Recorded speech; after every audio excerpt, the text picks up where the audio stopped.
Hola, mi nombre es Valeria. Este es mi nuevo video original en mi canal original. Ahora seguirá mi locutor. Suscríbanse. Disfruten del video. Un solo tanque detuvo a 400 soldados alemanes durante 2 días.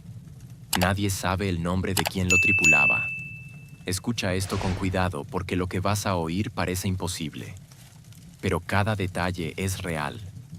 Cada número es verificable. Y cuando termines de escucharlo, te vas a quedar pensando en una pregunta que ninguna fuente histórica ha podido responder en 80 años. 24 de junio de 1941. Lituania. Carretera principal hacia el este. Un convoy alemán avanza por una carretera de tierra rodeada de bosques boreales. Docenas de vehículos. Camiones cargados de munición, tanques, canones antitanque, motocicletas de exploración, radios, suministros de combustible para toda una ofensiva. La Sexta División Panzer alemana, una de las unidades blindadas más letales y experimentadas de la Wehrmacht, avanza con la confianza de un ejército que lleva 2 años sin conocer la derrota. Polonia, Francia, Yugoslavia, Grecia. Siempre la misma historia. Atacan rápido, rompen las líneas enemigas, envuelven al adversario y siguen hacia adelante. El impulso lo es todo. Detenerse significa perder la guerra. Y entonces la columna se detiene. El soldado que va en la motocicleta de cabeza frena de golpe y levanta el brazo. El sargento que va detrás de él levanta el brazo también. La señal se propaga hacia atrás por toda la columna, vehículo a vehículo, hasta que el último camión detiene su motor y el ruido mecánico se apaga. Lo que queda es un silencio que nadie esperaba. Frente a ellos, en medio de la carretera, hay un tanque. Un solo tanque soviético.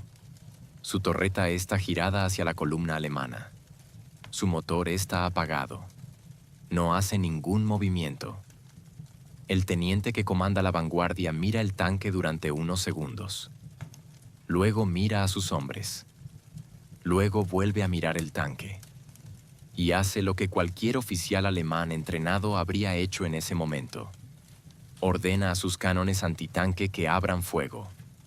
Los cánones disparan.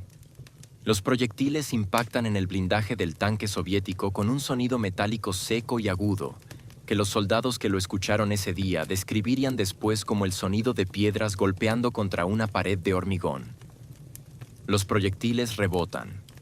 No penetran, no dejan agujeros, dejan marcas en el acero, aranazo de metal contra metal, y caen al suelo.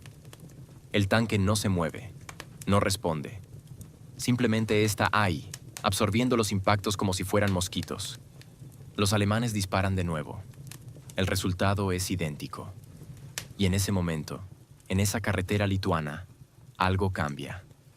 No en el tanque, en los soldados alemanes que lo están mirando. Porque esos hombres habían visto muchos tanques. Habían destruido tanques polacos, franceses, británicos, yugoslavos. Sabían perfectamente cómo reaccionaba un tanque al fuego antitanque. Sabían el sonido de un proyectil penetrando el blindaje.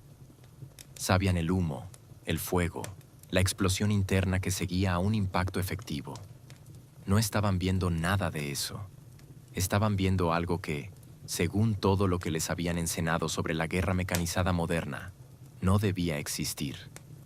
La noticia llegó rápidamente hasta el coronel Erhard Raus, el comandante de la Sexta División Panzer.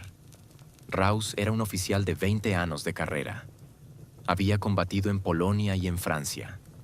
Había visto a su división hacer cosas que los manuales de táctica declaraban imposibles. Era el tipo de hombre que no entraba en pánico. Era el tipo de hombre que analizaba, calculaba y encontraba una solución. Eso era exactamente lo que un oficial de la Wehrmacht entrenado en la doctrina del Auftragstaktik hacía cuando encontraba un problema. Buscar la solución y ejecutarla. Raus fue hasta la cabeza de la columna y miró el tanque con sus propios ojos. Lo que vio le hizo entender que el problema era más serio de lo que le habían reportado. El tanque que tenía frente a él era un KV-1. Y el KV-1 era el mayor secreto que la Unión Soviética había conseguido guardar antes del inicio de la Operación Barbarroja. Para entender por qué, hay que entender los números. El blindaje frontal de un KV-1 tenía 75 milímetros de acero especialmente templado.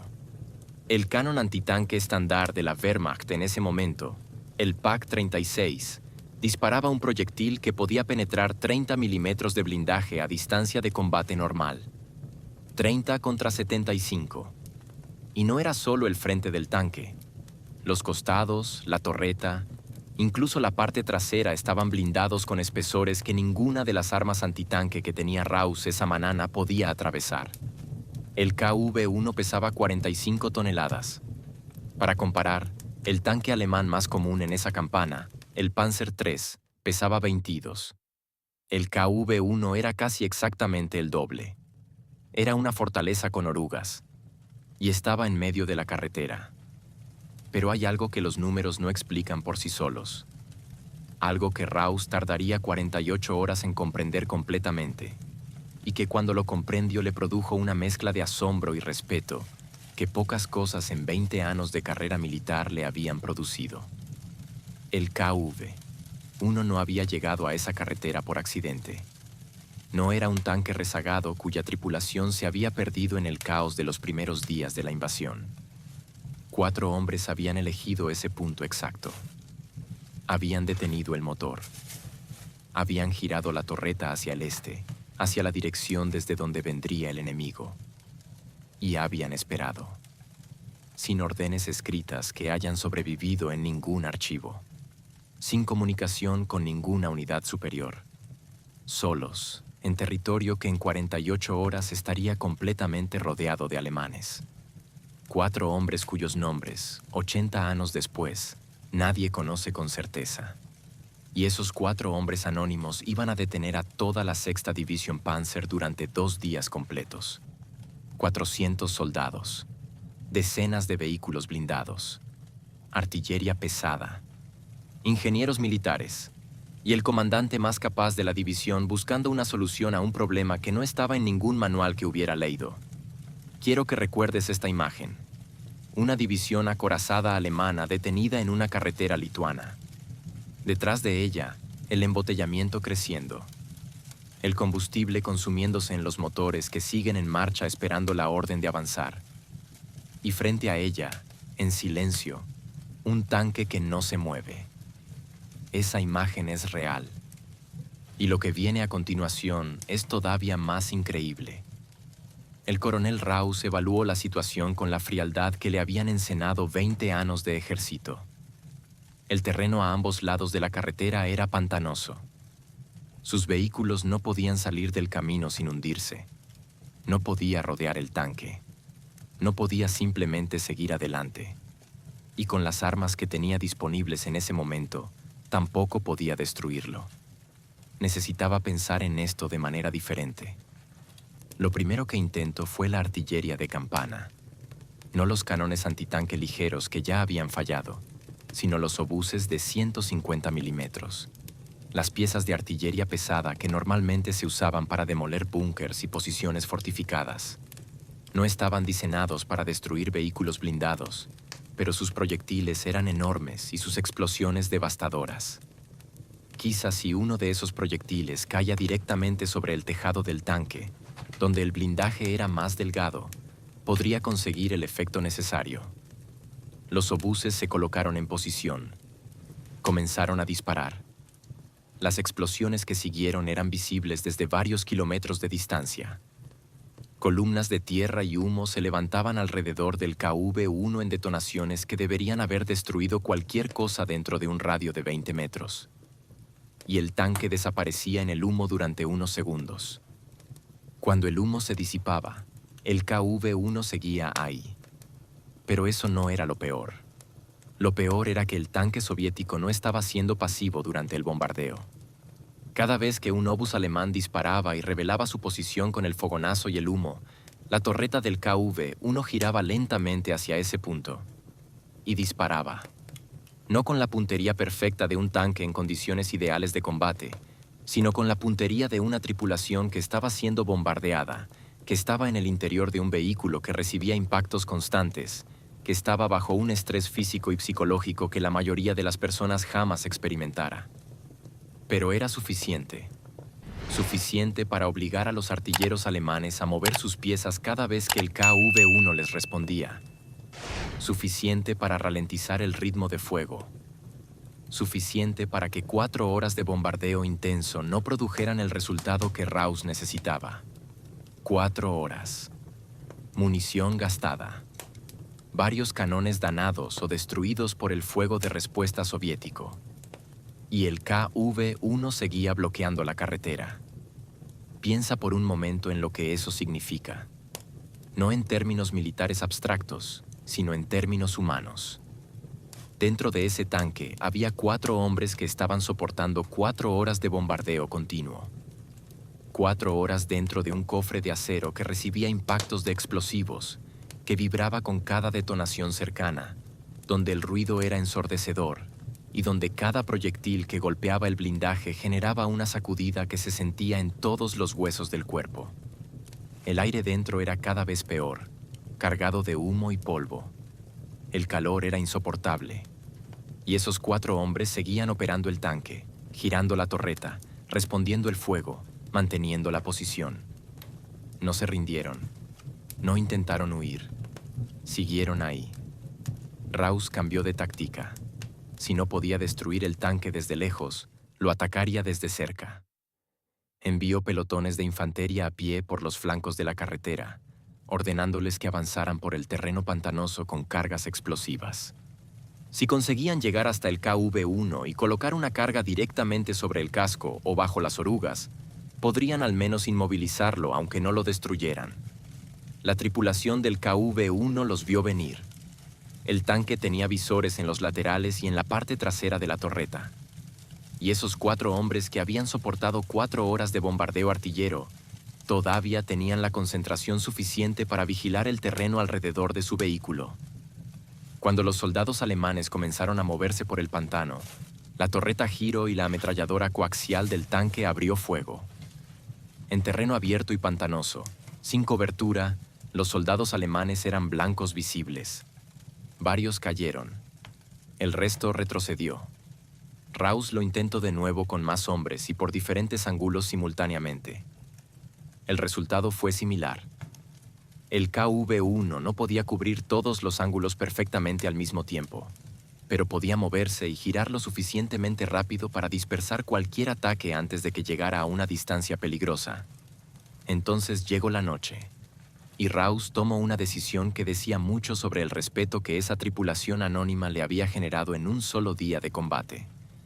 Envió comandos de ingenieros, no soldados de infantería normal, sino especialistas entrenados en demolición, hombres que sabían exactamente dónde colocar una carga explosiva para producir el máximo efecto con el mínimo volumen de explosivo.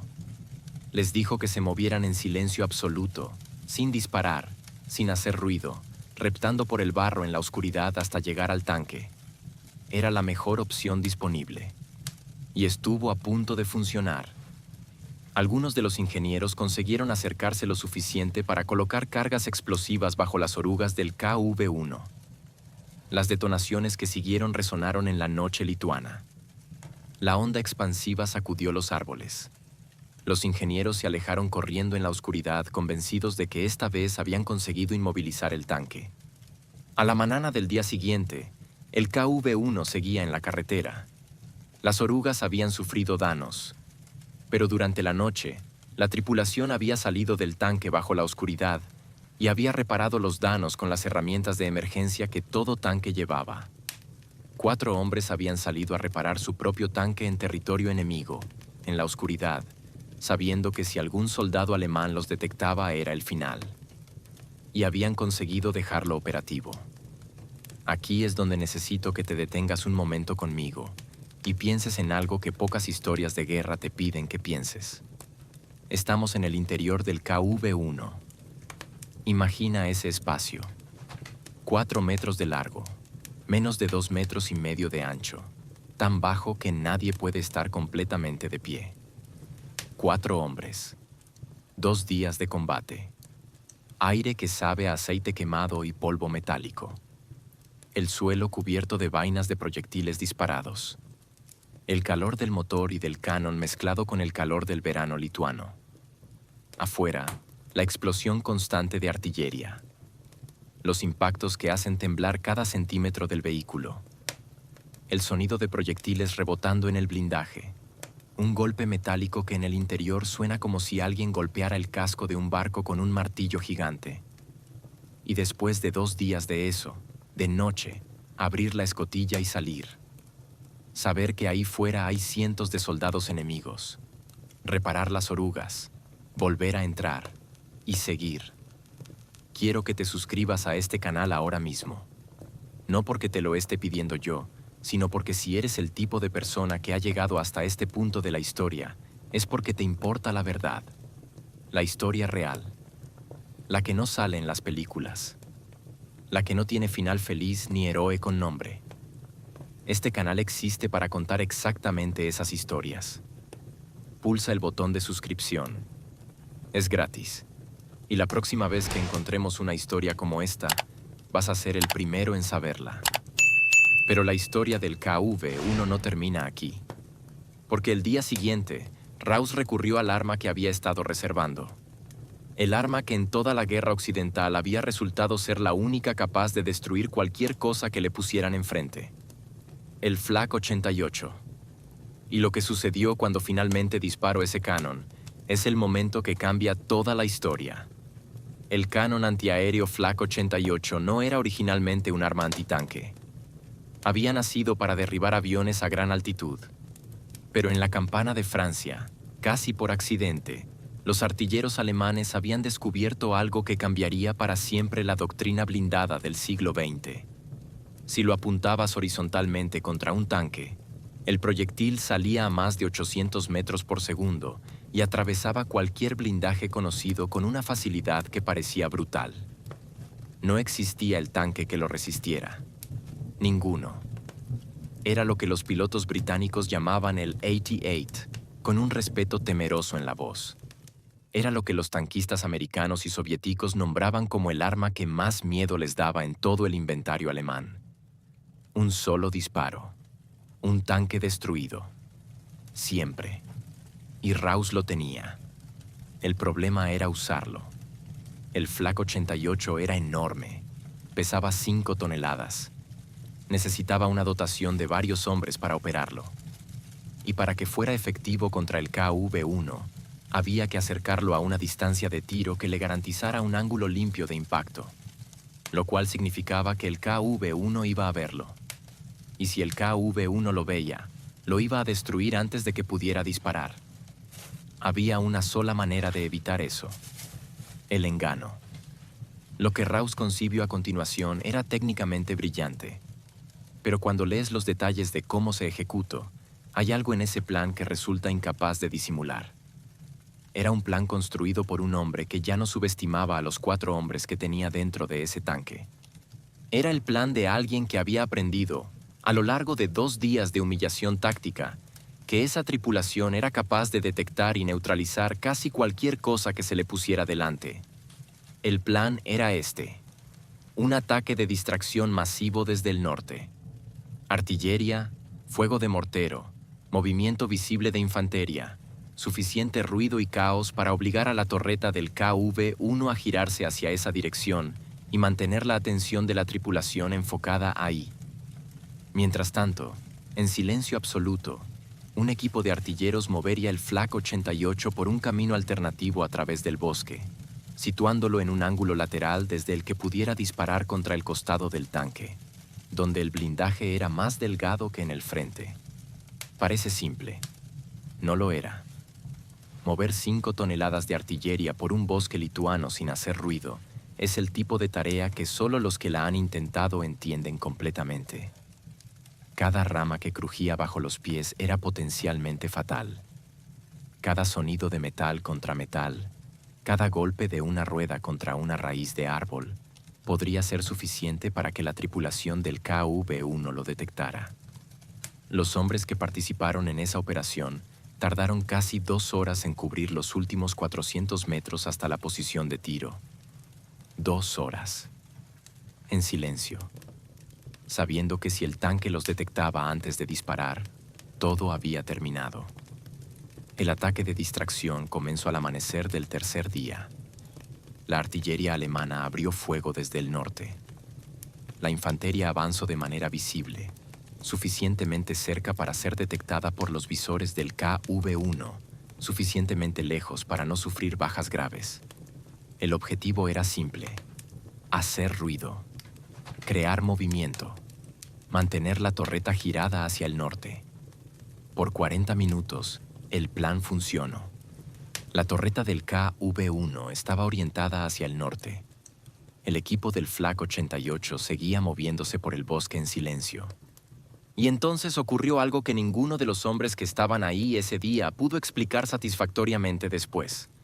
La torreta del KV-1 comenzó a girar. No hacia el norte, donde estaba el ataque de distracción. Hacia el este. Hacia el bosque donde estaba el Flak 88. Uno de los artilleros alemanes que estaba en posición esa mañana escribiría en sus notas personales, muchos años después, que cuando vio la torreta girarse hacia ellos, sintió un frío que no era del aire del bosque. Porque en ese momento, en esa fracción de segundo, se dio cuenta de algo que lo perseguiría durante años. Esos 4 hombres sabían que estaban ahí. Como lo sabían es algo que los historiadores han debatido. Quizá escucharon algún sonido que los hombres del Flak 88 creyeron haber suprimido perfectamente. Quizá vieron algún movimiento en el borde del bosque a través de los visores del tanque. Quizá la ausencia de fuego directo desde el este en 2 días de combate les había dicho algo sobre la lógica del terreno y de dónde vendría el siguiente ataque. Nadie lo sabe con certeza. Lo que sí se sabe es lo que sucedió en el siguiente segundo. El artillero jefe del Flak 88, un suboficial cuyo nombre aparece en los registros alemanes, pero que por una convención de este relato, vamos a dejar sin nombrar aquí, miró por la mira y vio la torreta del KV-1 girándose hacia él. Entendió que había quizás 5 segundos antes de que el cañón soviético de 76 milímetros estuviera en ángulo para disparar. Apretó el gatillo. El proyectil del Flak 88 viajó a 800 metros por segundo. El tiempo que tarda un parpadeo humano en completarse es suficiente para que ese proyectil recorra más de 400 metros. En el momento en que el artillero alemán vio el fogonazo salir del cañón, el proyectil ya había recorrido la mitad de la distancia hasta el costado del KV-1. Impacto, penetración, humo, un segundo disparo, un tercero, silencio. El coronel Raus espera unos minutos antes de dar la orden de que se acercaran ingenieros a inspeccionar el tanque. No quería asumir nada sobre una tripulación que había demostrado ser capaz de sobrevivir cosas que no deberían haberse sobrevivido. Los ingenieros se acercaron lentamente. Los proyectiles del Flak 88 habían penetrado el blindaje lateral. Había fuego en el interior. No había movimiento. El KV-1 había sido destruido. Raus miró el tanque destruido durante unos segundos. Y luego dio la orden que todos estaban esperando desde 2 días antes. Columna, adelante. La 6ª División Panzer reanudó su avance. Pasaron junto a los restos del KV-1. Nadie se detuvo. La guerra no tenía tiempo para pausas. Pero antes de pasar al siguiente capítulo, necesito pedirte algo. Dale like a este video ahora mismo. No cuando termine. Ahora. Porque si has llegado hasta aquí, es porque esta historia te ha atrapado. Y eso es exactamente lo que quiero que le digas al canal con ese like. Que las historias reales importan. Que los héroes sin nombre merecen ser recordados. Y si aún no te has suscrito, hazlo. Es literalmente el único canal en español que busca estas historias con este nivel de profundidad y de respeto por la verdad histórica. El botón está ahí. No te cuesta nada. Y cada semana que publiquemos, vas a estar ahí para recibirlo. Porque lo que viene a continuación es la parte de la historia que casi nadie cuenta. Y es la parte que te va a quedar grabada para siempre. Capítulo final.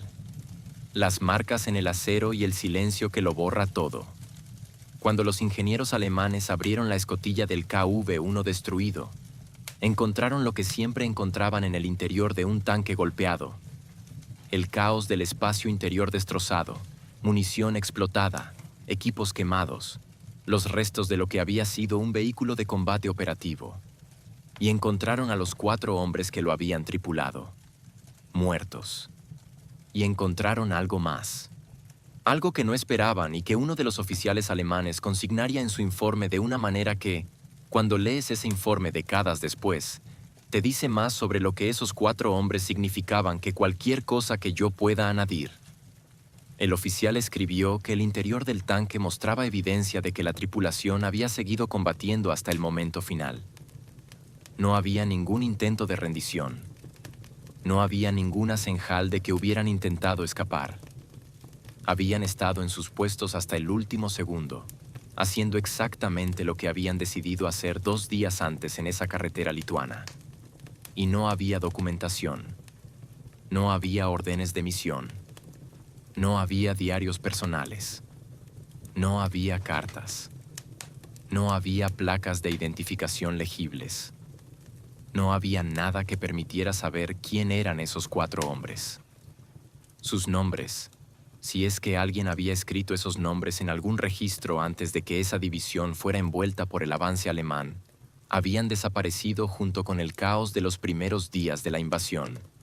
Erhard Raus escribiría sobre este episodio en sus memorias, publicadas años después de la guerra. Y cuando lees lo que escribió, hay algo que salta inmediatamente: el tono. Raus era un oficial prusiano de la vieja escuela, formado en una tradición militar que valoraba la concisión y la objetividad en los informes. Sus memorias son precisas, técnicas, económicas en el uso de los adjetivos. Y sin embargo, cuando describe el KV-1 de Raseiniai, Raus usa palabras que no usa en ningún otro lugar de sus memorias cuando habla de sus adversarios. Escribe sobre la tripulación con respeto abierto. Escribe que eran soldados extraordinarios. Usa el término que en la tradición militar alemana se reservaba para los enemigos que habían demostrado merecer el reconocimiento incluso de quienes los combatían. Un general alemán de la Segunda Guerra Mundial escribiendo eso sobre 4 soldados soviéticos anónimos. Eso, por sí solo, dice todo lo necesario sobre lo que esa tripulación consiguió hacer. Pero la historia tiene todavía un giro más. Un giro que no cambia los hechos militares, pero que le añade una dimensión que hace que esta historia sea algo diferente a un simple episodio de combate extraordinario.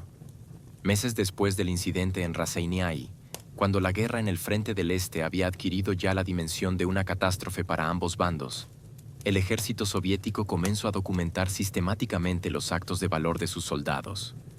Muchos de esos actos habían ocurrido en los primeros días del caos de Barbarroja, cuando no había tiempo ni estructura administrativa para registrar nada. El proceso de documentación retroactiva significaba buscar testigos, cruzar documentos, reconstruir lo que había pasado a partir de fragmentos dispersos. El KV-1 de Raseiniai aparece en algunos de esos documentos.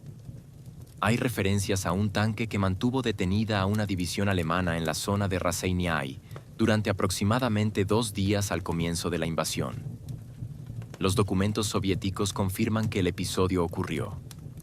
Confirman las bajas alemanas. Confirman el tiempo de detención del avance enemigo. Pero los nombres de la tripulación no aparecen en esos documentos. El ejército soviético, con todos sus recursos de investigación retroactiva, tampoco pudo determinar con certeza quiénes eran los 4 hombres del KV-1. Había hipótesis. Había nombres propuestos sobre la base de qué unidad estaba asignada a esa zona en esas fechas, pero ninguna confirmación definitiva. 80 años después, la situación no ha cambiado. Existen investigadores lituanos, rusos y alemanes que han dedicado años a intentar resolver este misterio. Han revisado archivos militares de 3 países.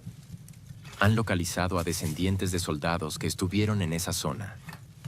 Han estudiado fotografías alemanas del periodo. Han visitado el lugar donde el KV-1 estuvo estacionado durante 2 días, ahora una carretera pavimentada en las afueras de una ciudad lituana tranquila, donde la mayoría de los residentes no sabe que eso ocurrió ahí. Ninguno ha podido dar un nombre definitivo.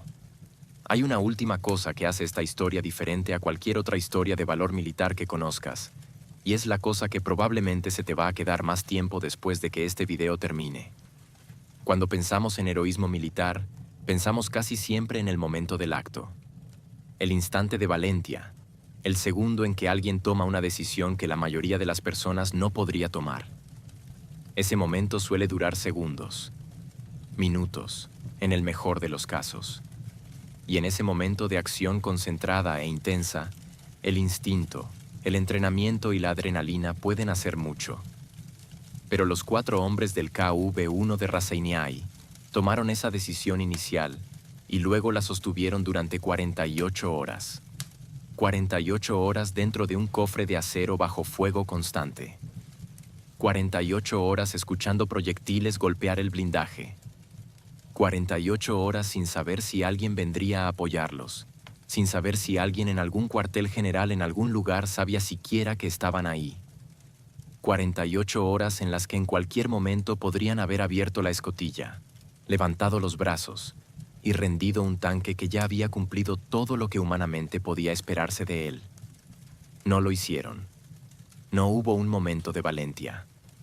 Hubo 48 horas de una decisión sostenida que requería renovarse a cada momento, cada vez que una explosión cercana sacudía el vehículo, cada vez que el calor y el humo hacían el aire casi irrespirable, cada vez que el suelo bajo el tanque temblaba con el impacto de un obús de 150 milímetros.